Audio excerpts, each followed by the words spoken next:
A smooth and well-painted ceiling adds the finishing touch to any room. When painting an entire room, first paint the ceiling, next the walls, and lastly the woodwork and trim. These are the materials you'll need.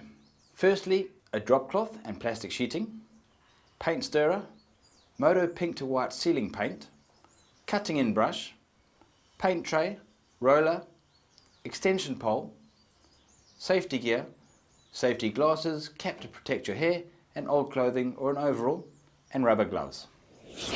Paint your ceiling before you paint the walls, that way any splashes or splatters that land on the wall will still get painted over later. Prep your ceiling by washing and rinsing the surface to get rid of any grease. Scrape off any flaking paint, fill any cracks and sand smooth any lumps and bumps. It's a good idea to take off any fixtures and paint underneath. That way if you actually change your fitting at a later stage, you're not left with a big round circle of the different coloured paints. As with any new paint, always remember to give it a really good stir for around about 5 minutes. We're going to be using this Modo pink to white paint. Now this is really nice because it actually goes on pink, so you can see exactly where you're applying it onto your white ceiling, and as it dries it goes white. Perfect. Okay, we're going to start our cutting in now.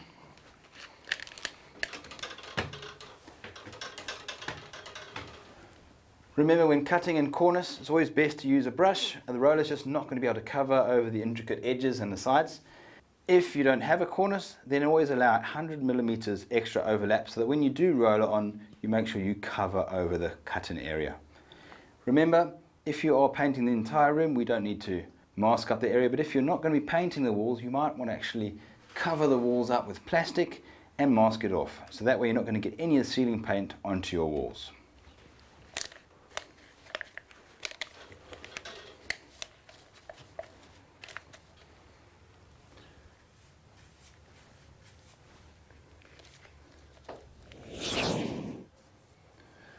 Again, don't panic about the pink ceiling. As it dries, it will turn white. Cut in the corners all the way around the ceiling, and don't worry about not covering everything because you're going to do a second coat. Okay, now we've got the easy part. We've got our paint on our roller, we've got our roller pole. You can stand back and just roller our ceiling.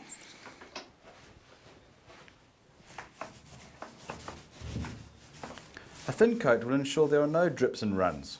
Work from one side to the other, walking backwards to avoid any splatters on the already painted surface. Allow at least 2 hours for the coats to dry before you put on a second coat. Depending on the colour of the ceiling beforehand, we'll decide whether or not you need a third. Remember, if you have any queries or need any help with how to paint your ceiling, go down and see the guys at Builders. They'll be more than happy to help you.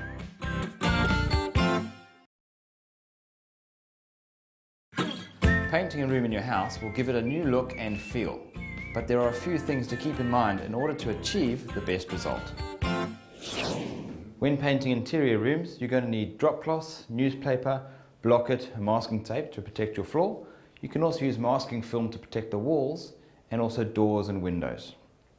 You're going to need a painter's tray, a roller, paint brushes, a painter's bucket, and also paint stirrers too to mix up the paint. You can use a paddle, or you can use an electric one which connects to your drill. In addition, you will also need your undercoat and your final coat, and not to mention something to clean the tools with. For those hard to reach places, use a step ladder or an extender pole for your roller brush.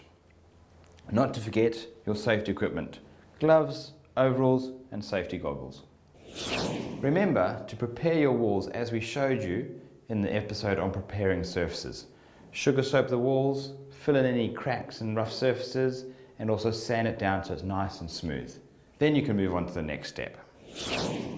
To protect your floors, you're going to use a drop sheet or a drop cloth, but normally when it pushes right up against the wall, it gets in the way of the paintbrush. So what I like to do is actually just put down some newspaper and then some masking tape, so it allows it to seal right up against the wall, and then bring the drop cloth over on top of that.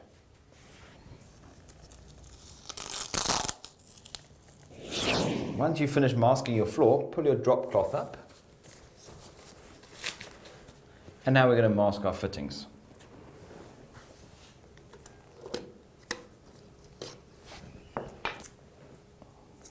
Basically, you're going to get paint going everywhere. when you're painting your room. So try and cover up as much of the stuff you don't want paint on. You can fill in the rest with some newspaper or just carry on with more tape. Finish off the rest of your fittings and then start on your doors, windows, corners, anything you don't want paint on. Now you'll see I've used block it on the painted surfaces and masking tape on the cupboard's non-painted surfaces. The reason why is basically the block it is a lot less adhesive, so it's not likely to pull your paint off when you remove the tape. Once you've finished masking up your wall, it's now time to mix your paint. We've got our undercoat here. Now as you can see, it's actually separated quite a bit. It's supposed to be white. So you can use a flat paddle to mix it up. Takes a while, you've got to mix it for about 5 minutes, or you can cheat and use one of these. These are much more fun.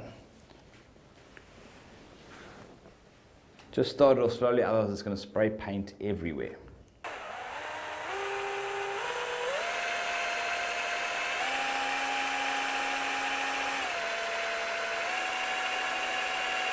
There you can see the paint mixing. Just continue for a good few minutes until it's completely all white and well mixed in.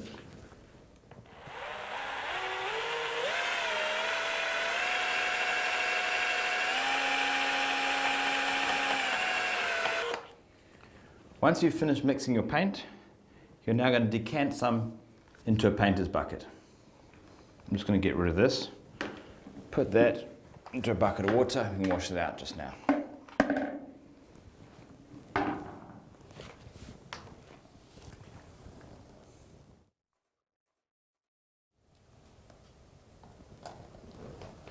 Any little mess like that, just give it a wipe up.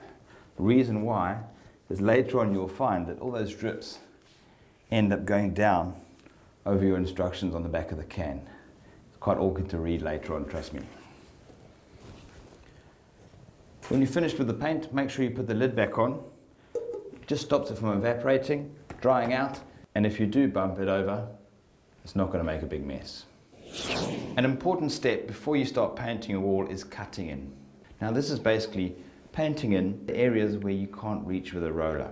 For example, where two walls join on the edges of doors. Continue cutting in for the rest of the room. Once you finish cutting in, you can either wash your brush out or you can wrap it in some plastic or some cling film so it's ready to use again a bit later on. Now that we've cut in, we're now going to apply the paint with our roller. Now remember, always start off with a W pattern. You'll see why now, then spread the paint in between. Always work from right to left. And don't forget, this is quite messy. You get a lot of paint spatter. So wear a cap and some goggles. Roll your wall right to left and reverse if you are left-handed. That way you're less likely to accidentally touch and mess up the painted surface with your hand or elbow. Be sure to overlap each stroke so that you get a nice, even pattern.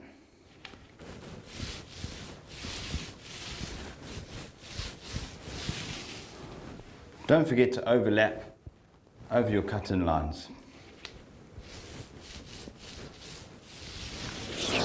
One layer of undercoat may be sufficient depending on what paint you're going to be putting on top. If you had a dark base underneath beforehand, you may need to apply 2 coats of undercoat, especially if you're going for a lighter shade on top.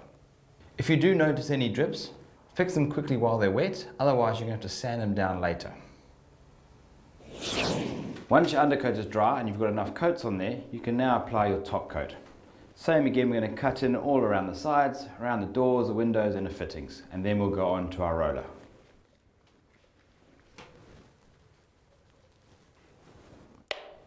If your final coat is going to be a deep dark colour, it's a good idea to use a tint in your undercoat to get it a bit more closer to the final colour.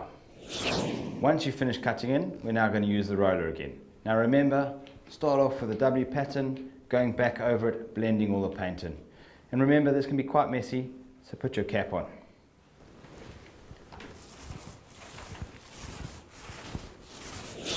When you finish your first coat, wait for it to dry before you apply the second coat, and then check afterwards if you need a third. A good tip to find out if there's any places that you've missed when rolling on a wall is to use a torch or a bright light. It will highlight the dry and wet spots. Once your paint is dry, it's now time to pull off all your masking tape. But before you just rip it all off, be very careful, put it off gently, and where you see places where the paint has actually been peeled off as well, just take a knife and just score that edge, and then you can carry on pulling it off. Any bits which need to be touched up can be done afterwards. Once you've finished removing the masking from the ceilings and the doors and windows, don't forget your light fittings, and then lastly, do your floor and move the drop cloth away at the end. That way any dirt that falls down is not going to go onto the carpet. And there you have it, a beautiful white wall that will brighten up any room. Now remember, if you have any queries or need any help, go down and see the guys at Builders and they'll be more than happy to help you. Traditionally, woodwork in the home is painted in hard-wearing enamel. It can sustain a few knocks without looking too shabby and has a gloss finish. Trim consists of windows, window frames, doors and door frames, and also skirting and picture rails. It's always quite difficult when painting windows, so it's always best to take that little bit of extra effort, especially when you're coming up to the glass, because we have a lot of different surfaces. So you want to try and avoid the paint from actually getting on the glass. So be patient, it's going to take more time than you think. And remember, you probably want to close the windows in the evening for security reasons, so start early in the morning so the paint can dry before the evening arrives. The materials you will need include a drop cloth, bucket, sponge and sugar soap, screwdriver, 25mm or 50mm brush, paint shield, block-it painter's tape, sanding block, fine grit sandpaper, steel wool, mineral turpentine, primer if necessary, Modo enamel paint, polycell brush cleaner, and don't forget your safety gear, safety glasses, rubber gloves and a dust mask for sanding. Before you start, it's best to lay down a drop cloth to protect your floor. Next, prep your windows and frames with sugar soap, rinsing well and allowing to dry. Remove any fittings or burglar bars. Use a scraper or sandpaper to remove any loose paint. If painting over varnish, it's best to sand as much as possible to bring it down to new wood. Fill any holes with a wood filler available from Builders and allow to dry and sand smooth. We've sanded down our wooden frame and now we're going to put on some wood primer first of all. Most importantly, always mask up the areas you don't want to get paint on. I'm also actually using an angled tipped brush so that it keeps my brush edge away from the wall, which is quite a handy tip. If you don't want to mask up, you can actually use a painter's shield. This is quite a handy tool. Just place it into position and then away you go. Just move it across.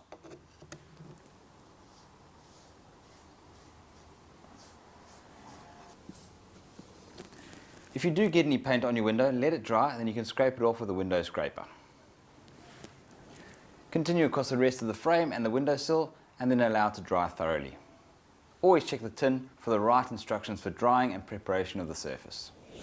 When using non-drip gloss enamel paint, make sure you do not mix it. It's designed that you do not shake it up, otherwise this breaks down the compounds of the paint and it loses its non-drip properties. If the paint has separated, just gently stir it. Once it's all mixed in, stop and then you can apply your paint. When painting, make sure you use the right size brush. This is a 38mm brush. It's going to allow us to get right in close to the edges and on these thin surfaces.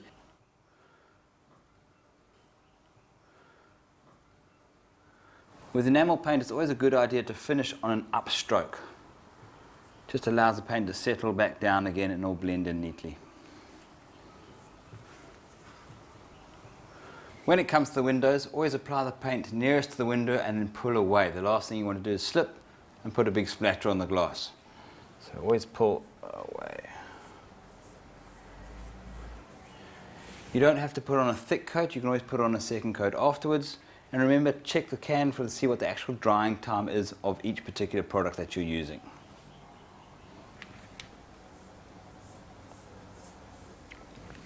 Be patient and finish off the entire surface. Once it's dry, then you can give it a light sand down and a second coat, and that should be sufficient. If you have casement windows, open them halfway. Protect your glass with tape and mask off the walls around the window. Paint them in the following order. 1. Crossbars and rebates. 2. Top and bottom cross rails. 3. Hanging style and hinge edge. 4. Meeting style. and finally 5, frame. The brush strokes should follow the construction of the joinery, so vertical brush strokes cut off the horizontal ones. Remove any drips on metal, if you left your fittings on, with steel wool dipped in mineral turpentine. To protect your windows, you can either use block-it masking tape, or you can use petroleum jelly, lip balm to actually run along the edge of the window to stop the paint from sticking to the glass. Or you can actually use a painter's shield. But a handy hint is to actually leave a 2mm gap between the glass edge and the surface. That way when you paint, you're actually going to seal those two. It stops any moisture getting in through the cracks. Window frames right next to the glass can suffer from mold. Use a fungicide wash or bleach, 1/3 bleach to water dilution, to get rid of the problem.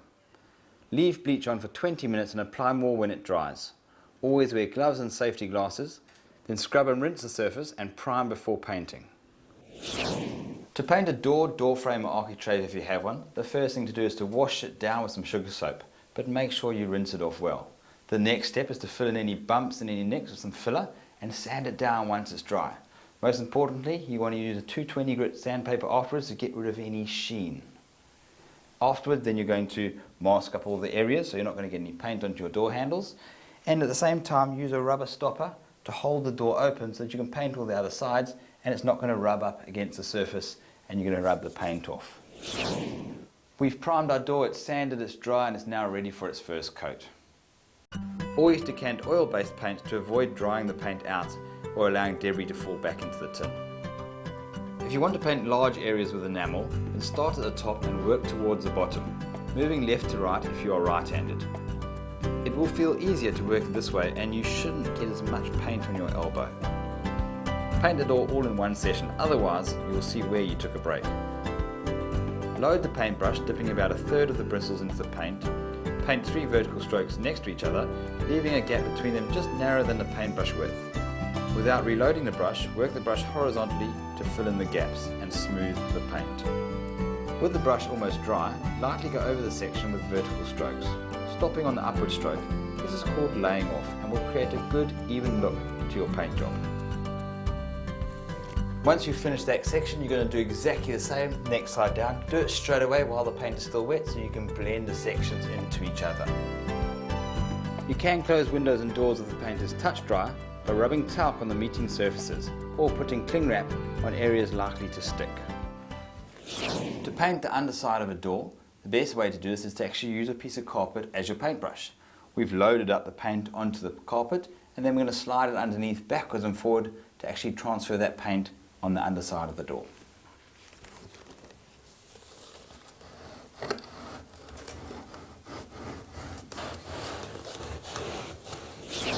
When painting a panel door, first paint the inside panels, then the horizontal crossbar at the top, following the center strut down, painting the center and horizontal cross pieces. Finish the door's outer vertical pieces before painting the frame. Painting skirting should be done after doors and windows. Make sure you vacuum the area first, you don't want to be picking up any dust with your brush, and obviously put down the tape to stop the paint from going onto your other surfaces. When painting and skirting above a fitted carpet, make sure you don't pick up too much paint on your paintbrush, and start painting from the top of the skirting and move slowly towards the carpet edge of the skirting, so to avoid any drips on the carpet. If you need any advice on painting or trim with enamel, go and have a chat to the guys at Builders and they'll be able to help you.